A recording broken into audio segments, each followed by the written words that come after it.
Hello friends, once again I am Ray Verma. चलिए शुरुआत करते हैं एक अच्छे विचार से। ये 90% लोगों के साथ में प्रॉब्लम होगी। इस प्रॉब्लम को समझिए। प्रॉब्लम ये है कि people laugh at me because they think I am different, and I laugh at people because I think they all are same. लोग मुझ पर हंसते हैं क्योंकि उन्हें ऐसा लगता है कि मैं अलग हूँ। अब मैं लोगों पर हंसता हूँ क्योंकि मुझे ऐसा लगता है कि वो सब एक जैसे हैं।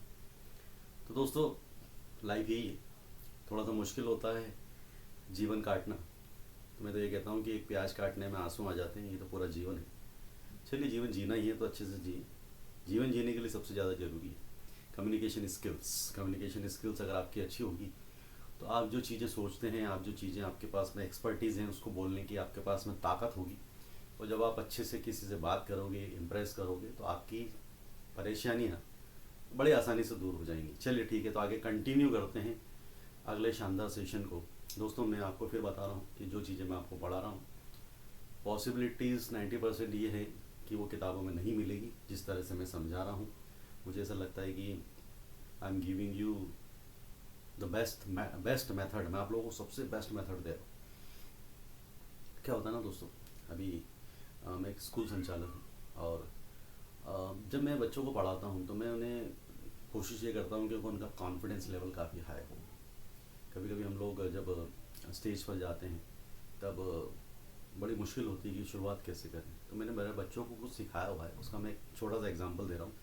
तो देखिए, जब चीज़ें क्या होता है ना, आपके कंट्रोल में होती है, जब आप उसमें एक्सपर्ट हो जाते हैं तो आप कैसे बोलते हैं। मैं एक एग्जांपल दे रहा हूँ। सपोज़ मैं स्टेज पर जा रहा हूँ और मुझे अपने दोस्तों का, अपने फ्रेंड्स का धन्यवाद देना है, मुझे अपने टीचर्स को रिस्पेक्ट देना है, और मुझे बताना है कि नहीं, जो ऑडियंस है बड़ी शानदार है। तो वो कैसे बोलेंगे, चलिए मैं स्टार्ट करता हूँ। एक एग्जांपल दे रहा हूँ। So, very good morning everyone. I am Ravi Verma. I have done my B from SGCITS College. Right now, I am a director of a school. First of all, I would like to pay my sincere thanks to one of my most respected sir and ma'am who has provided me such a wonderful opportunity to speak in front of such charming and intelligent people. So, without wasting your precious time, I'm going to switch on my topic. And today, I have been given a fantastic topic today. My topic is जो भी ये बोलना है फिर आप लोगों को तो क्या होता है, जब आप इस तरह से बोलोगे ना तो एक अलग ही जलवे रहेंगे, अलग ही झांकी रहेगी। You will have a got a say when you will talk with someone in English. तो शुरुआत तो कहीं से करना पड़ेगी। Even a 1000 mile journey start with a single step. 1000 मील लंबी यात्रा भी अगर शुरू करना हो तो पहले कदम से करना पड़ेगी। तो दोस्तों, क्या होता है, पहला कदम बड़ा मुश्किल होता है। जब पहला कदम आप ले लेते हैं ना, उसके बाद में जर्नी स्टार्ट हो जाती है, फिर आपको पीछे पलट के देखना नहीं है। उसी तरह से आगे बढ़ते हैं हम लोग। आज आप लोगों को पढ़ाने जा रहा हूँ मैं किस तरह से हम लोग गोइंग टू का यूज करेंगे। गोइंग टू का मतलब होता है किसी काम को आप करने जा रहे हो। ठीक है ना, बहुत इजी। मैं बोलता हूँ I am going to learn English. मैं अंग्रेजी सीखने जा रहा हूँ। Going to learn English, easy. Negative बनाना था, I am not going to learn English. ठीक है ना, am I going to learn English, इसे हमारे को आगे लिया क्वेश्चन बन जाएगा। ठीक है, are you going to talk on this topic, क्या आप इस टॉपिक पर बात करने जा रहे हैं। Why are you going to learn English, आप अंग्रेजी सीखने क्यों जा रहे हैं। अरे बड़ा आसान है ये। इजी हमारे के साथ तो सेंटेंस बनना बड़ा आसान होता है। ठीक है ना, चलिए टाइम वेस्ट नहीं करते हैं। आप लोगों को समझ में आ गया गोइंग टू का यूज कैसे करना है। जब आपको उसको पास्ट में बनाएंगे तो क्या करेंगे आप, पास्ट में आपको ये पता होता है कि इज एम आर किसके साथ लगाते हैं, इज एम आर। तो आई के साथ एम लग गया, ही शी, ये किसी नाम के साथ में, चलिए आप लोग क्या करो, इज लगा लो। यू, वी और दे, इनके साथ में आप आर लगा लो। तो ये ध्यान रखना है आप लोगों को, जब सेंटेंस में क्या आ रहा है, रहे हो आ रहा और हा हो आ रहा। और वॉज वर का यूज कहाँ करेंगे आप लोग, वॉज का यूज कहाँ करना है, पास्ट में यूज करना है। किसी काम को करने जा रहे थे तो यहाँ पर सिंगुलर जो है, सिंगुलर में आई भी आ गया इसमें, he she, I he she noun, वो जो बचे आपके यू वी दे। अब दोस्तों, एक बार क्या हुआ, मुझे, मैं पढ़ा रहा था, मुझसे एक सवाल पूछा गया कि बोले सर, ये जो आई है, ये देखिए आई जो है, आई को आप कभी तो सिंगुलर बोलते हो कि आप आई के साथ में क्या लगा रहे हैं, यहाँ पर देखिए वॉज के साथ में आई वॉज लगा दिया। ठीक है ना, कभी आई के साथ में डोंट लगाते हैं। ठीक है ना, क्योंकि होता क्या है, आप वॉस का यूज़ कहाँ कर रहे हैं जहाँ पर ही शीट नाउन है, और डोंट का यूज़ कहाँ कर रहे हैं जहाँ पर यू भी दे।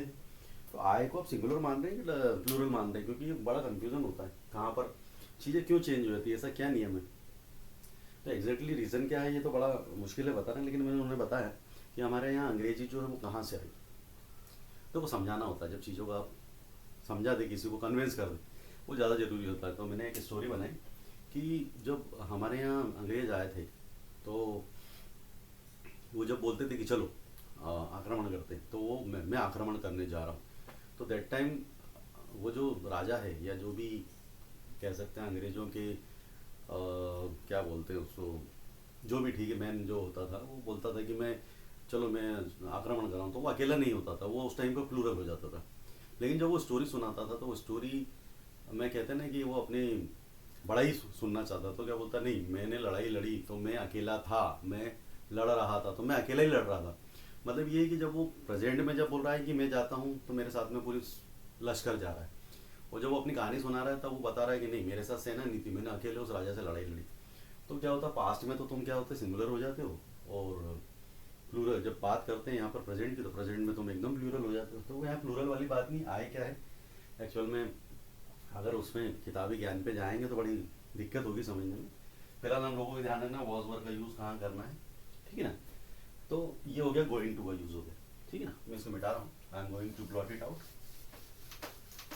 अब हम लोग यूज़ करने जा रहे हैं वांट टू का। वांट टू का मतलब क्या होता है, वांट टू का मतलब होता है किसी काम को आप करना चाहते हो, फिर आखिर में देखो क्या आ गया, साहित्य आ गया, ठीक है ना। अगर टेंस अच्छे से पढ़ लेंगे ना तो सारी चीज़ें क्लियर हो जाएगी।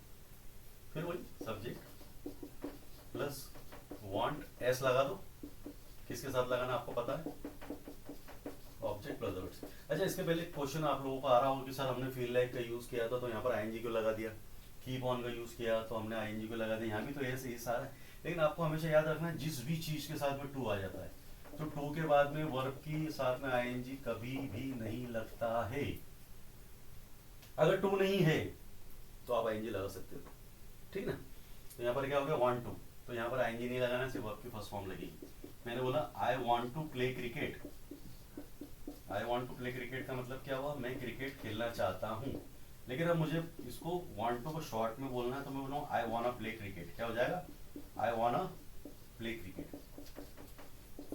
सुना होगा आप लोगों ने कि वांट टू को वांना कभी बहुत बार बोलते हैं, डू यू वांना डांस, क्या आप डांस करना चाहते हो। तो यहाँ पर ऐसे नहीं, do you want to dance नहीं, do you wanna dance, I wanna play cricket, I wanna learn English, I wanna talk to you, I wanna earn money, I wanna do a job, I want to do this job, I want to purchase this computer, I want to make videos। Negative बनाओगे तो आपको पता है do not does not का use करना है, क्योंकि ताहित ही आ गया। अब यहाँ पर बोल दो मुझे क्रिकेट मैं क्रिकेट नहीं खेलना चाहता हूँ, I don't want to play cricket, वो क्रिकेट नहीं खेलना चाहता, he doesn't want to play cricket, does not कहाँ लगाना पता है आप लोगों को। फिर इंट्रोगेटिव बनाओ, डू डज आगे लियो, do you wanna talk in English, क्या आप अंग्रेजी बात करना चाहते हो, yes I want talk in English. Do you wanna go to America, yes I want go to America. Do you wanna do this job, yes I wanna do this job, ठीक है। Double interrogative बना दीजिए, why do you wanna do this job, I wanna do this job because this job is, जो भी हो सकता है, कुछ भी कारण हो सकता है। Why do you वांना learn English, I wanna learn English because it is very much essential for my career. Use कर लीजिए, इस तरह से आप लोगों को सेंटेंस बनाना है, ठीक है ना। अब वांट टू को मैं वांटेड टू कर देता, वांटेड टू का मतलब मैं किसी काम को करना चाहता था, फिर वो पास वाली बात है कि चाहता था, तो यहाँ क्या हो जाएगा, वांट की जगह वांटेड टू हो जाएगा।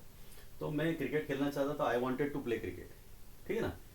यहाँ पर वाना नहीं आएगा, I wanted to play cricket हो जाएगा। फिर क्या होगा, अब आपको निगेटिव बनाना है तो क्या हो जाएगा, आपको निगेटिव बनाना है तो यहाँ डिड नॉट का यूज़ करेंगे, क्योंकि हम लोग प्रेजेंट में तो क्या यूज़ करते हैं, do not does not, I didn't वांना play cricket.